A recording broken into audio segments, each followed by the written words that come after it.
అంటే సినిమా వాళ్ళు అంటే ఒక టైంకి చాలా ఈజీ టార్గెట్ అయిపోతామా, అలా తీసి పాడేసి అంత అంటే చాలా చులకన అయిపోతామా, సంబంధం లేనిది వచ్చి అంటేసుకుంటుంది మాకు, దానికి మేము సమాధానం చెప్తుంటాము. ఆ వ్యక్తి అది మాట్లాడినప్పుడు ఆ వ్యక్తి అనుభవం అంత ఉండదు సార్. నా వయసు నాది 29, 30 వస్తే మార్చి వస్తే, ఆ వ్యక్తి అది మాట్లాడుతున్నప్పుడు నేను కానీ ప్రొడ్యూసర్ గారు కానీ చిరంజీవి గారు వస్తున్నారంటే రిసీవ్ చేసుకోవడానికి బయటికి వెళ్ళాము. తిరిగి వచ్చాము, ఈవెంట్ అయిపోయింది. ఇంటికి వెళ్ళేదాకా మాకు తెలియదు ఈ వ్యక్తి స్టేజ్ మీద ఏం మాట్లాడాడు. అండ్ మేము సినిమాలో అలాంటి సీన్ ఏం పెట్టలేదు. అతను లోపల వేసినప్పుడు ఎన్ని గొర్రెలు ఉంటాయో అతను సినిమా లాస్ట్ దాకా కూడా అన్నీ గొర్రెలు ఉంటాయి. అండ్ మాకు అతను మాట్లాడిన దానికి సినిమాకి వీటికి ఏం సంబంధం లేదు. మీరు అతని మీద కోపం మా సినిమా మీద చూపించడము, ముఖ్యంగా చాలామంది కష్టపడ్డాం సార్ ఈ సినిమాకి.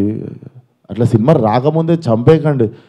అండ్ మరీ అంత చిన్న అంత చులకనగా నాకు అర్థం కావట్లేదు ఏం మాట్లాడారు. బాయ్కాట్లు ఇలా 25 ట్వీట్లు ఏంటండి, 25,000 ట్వీట్లు ఏంటండి. మీకు ఈ టైంలో నేను ఒక్కసారి మిమ్మల్ని అడుగుతున్నా, జరిగింది ఎంత కరెక్ట్ అంటారో మీరే చెప్పండి సార్. ఇక్కడ చాలామంది ఉన్నారు. మీరు ఆయన మాట్లాడిన దానికి మీరు చెప్పండి సార్. మా సినిమా బాయ్కాట్ అని చెప్పి 25,000 ట్వీట్లు వేయడం కరెక్టా? మీరు ఒక్కసారి చెప్పండి సార్.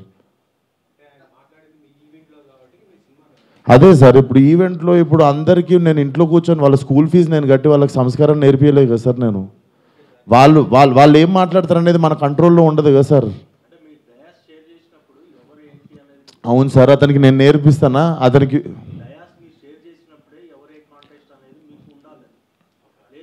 నాదే తప్పంటారు.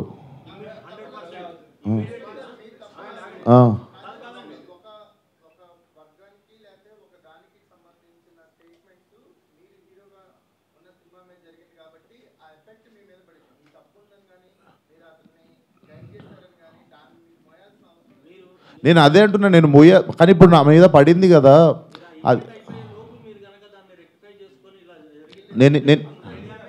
నేను ఇప్పుడే చెప్తున్నా కదా సార్, మేము చిరంజీవి గారిని రిసీవ్ చేసుకోవడానికి వెళ్ళాం. మేము కూడా ఇంటికి వెళ్ళిన తర్వాత చూసాము. మీరు నేను చెప్పింది అబద్ధం అయితే పోయి ఈవెంట్ వీడియో చూసుకోండి. అతను మాట్లాడినప్పుడు మా మీద కెమెరా లేదు, ఎందుకంటే మేము లేము అక్కడ.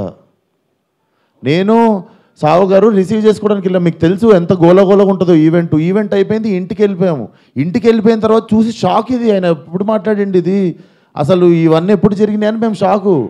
ఎందుకంటే ఈవెంట్ అయిపోయిన తర్వాత మేము కూర్చొని డిన్నర్ చేస్తున్నాము, అంత అయిపోయింది. ఇంటికి వెళ్ళిపోయిన తర్వాత సడన్గా ఈ హ్యాష్ ట్యాగ్ చూసి